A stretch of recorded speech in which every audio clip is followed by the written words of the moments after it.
All right, let's talk about why younger Canadians may actually be helping to fuel the spread of COVID-19. As we heard yesterday, Dr. Theresa Tam, Chief Medical Officer of Health in Canada, said Canadians younger than 40%, they make up 1/3 of COVID-19 cases. And I'm going to quote her here.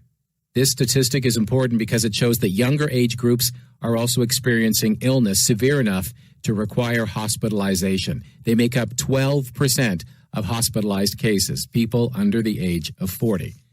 Well, that we didn't see coming, perhaps, because we were always told it was the old people's disease.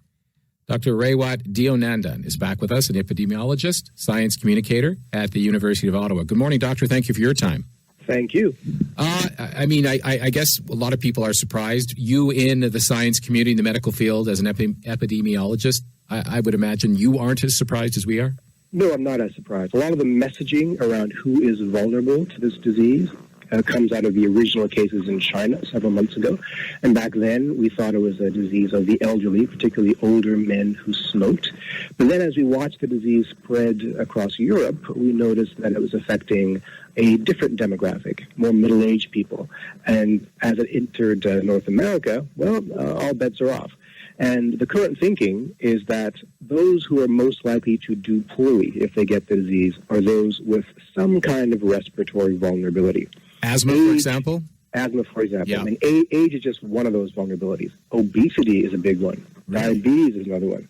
Smoking, vaping, anything you're doing to affect the optimal functioning of your lungs is going to make you a little bit more vulnerable. Regardless of age. So that's a huge warning and something that the messaging hasn't really pulled out and shared with a lot of people. That's right, and we've done a pretty poor job, in my opinion, in public health communications of getting that message across for a number of reasons. Do you think that we were based on the science that they were being given by, I guess, is it the WHO that is sort of the source number one?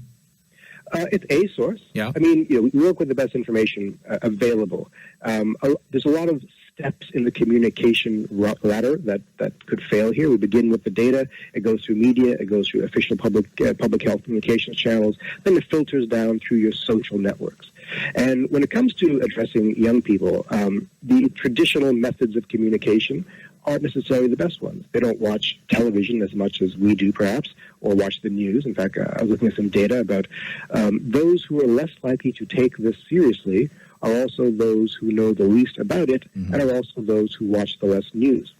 So the way to engage people who aren't taking it seriously isn't through these traditional channels. Even this show, as lovely as it is probably not being listened to by the people we want to target. We need to engage different kinds of media. Social media, obviously, the discussion boards, the gaming channels, and find influencers who would do the right thing and use their powers for good. That being said, we're seeing people of all ages, even here in the city of Ottawa. They got 50 complaints on the weekend to the local number 311 saying that there was social gathering going on, more than 5 people, in public parks, people jumping over fences. Yeah, it's an interesting thing. Right now, to be clear, it's not all young people and who are doing this. And there are a lot of older people who are also being quite flagrant with these policies.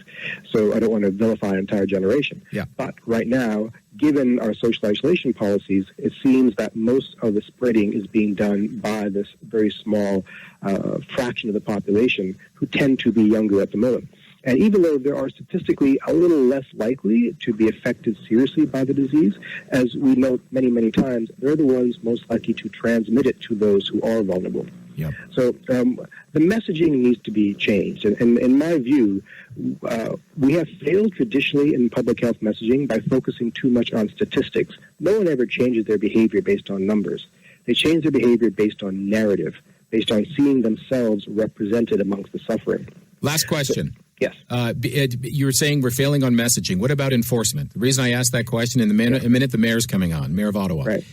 We've got bylaw officers and we've got police officers on the ready to ticket, fine, and even maybe look at jail time for some of these people. Yeah. Is that enough? Is that enough? It's got to have to be. I'm not sure what happens next without becoming a totalitarian state. Right. It's got to be, like other cultures who are more compliant with authority didn't have to take these steps. We're a liberal, individualistic culture. It may be required at this point. I think once we see that one person, that'll be the sort of the case that will sort of change a lot of people saying, oh, they're taking it seriously now. That's all you need to hear. One. That's right. Thank you, Doctor. So. Appreciate it.